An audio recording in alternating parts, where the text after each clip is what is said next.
Hi everyone, I've shared the presentation from WITS that I attended today, putting care back into healthcare. You can watch it, there's some interesting insights there and it's worth watching on communication.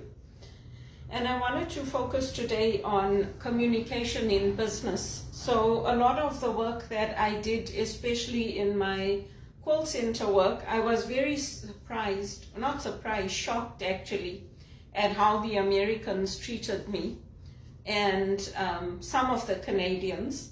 It's shocking when they call in and they are abusing you, swearing at you, shouting at you, screaming at you. And I think for me, my life here in Canada has been a series of shocks, which is why my health has suffered.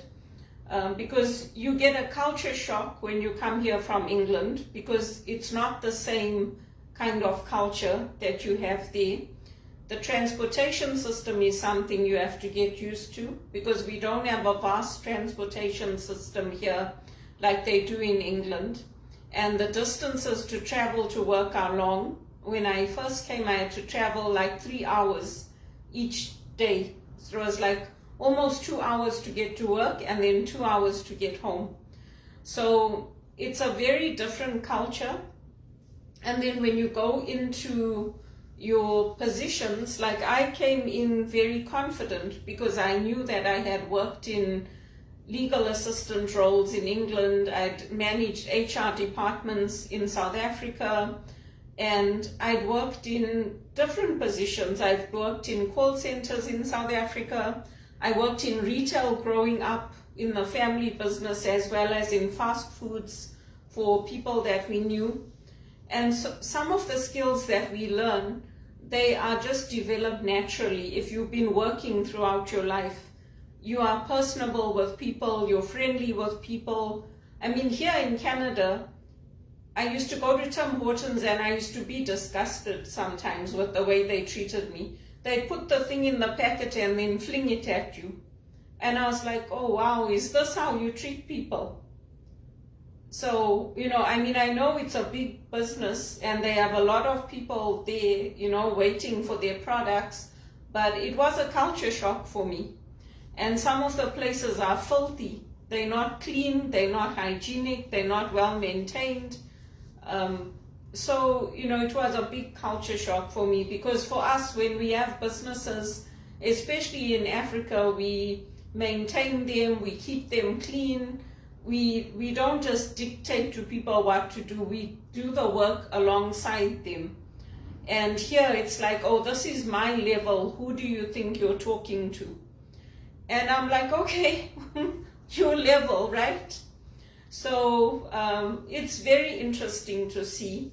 But today, when we have that scripture in the church, even of the Passion of St. John the Baptist, you say, why does the level matter?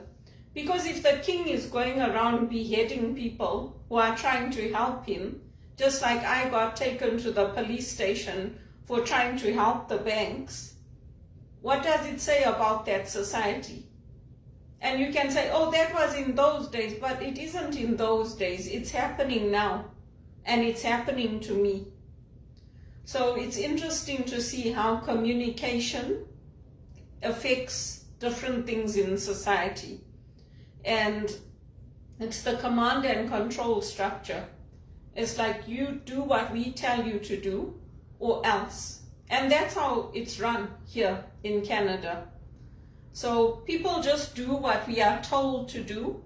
We don't communicate our concerns. We don't communicate anymore what's worrying us. We don't communicate where we see the problems are, because we get punished for it. So we just do what we are told to do. We win our employee of the month. Every month we take our paycheck and we go home. Because there's a high price to pay when you are speaking up, you're helping the companies, and you are losing your jobs. So what I did when I went to Teleperformance is the exact opposite of what I did in the banks and in healthcare and everywhere else I worked. I just did my job. And they saw how good I was. They told me, like, we're really surprised how good you are. Because whenever I got a bad rating, it was because of the company policy, or it was because of something the company did. It wasn't because of me. And the one time that I did get a severe warning, my managers didn't agree with it. They're like, you know what, that person was so rude to you. And if you make mistakes, you always fix them, Belinda. So I don't deserve what's happened to me in Canada. And when I coach people, when I mentor people, I tell them in this country, just do what they're telling you to do. Don't give them your ideas. Don't tell them how to improve things. Don't tell them that, oh, you know, this is the problem. You'll only get punished for it. So just don't bother. And everybody I've mentored has done very well. So that's the first point. The second point is when it comes to diversity.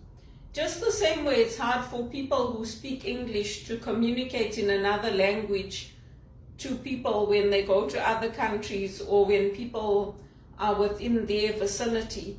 It's the same way for us. It's hard for us because the American English is not the same as the Zimbabwean English or the British English. There are variances in the English, even in the spelling. And sometimes you put things in your phone and the phone does an autocorrect for you. So it's completely become very complex.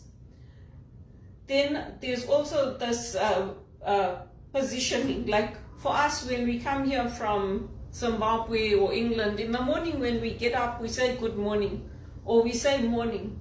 We greet each other, we smile at each other. Here people don't talk to each other. They just come in and they go to their desk.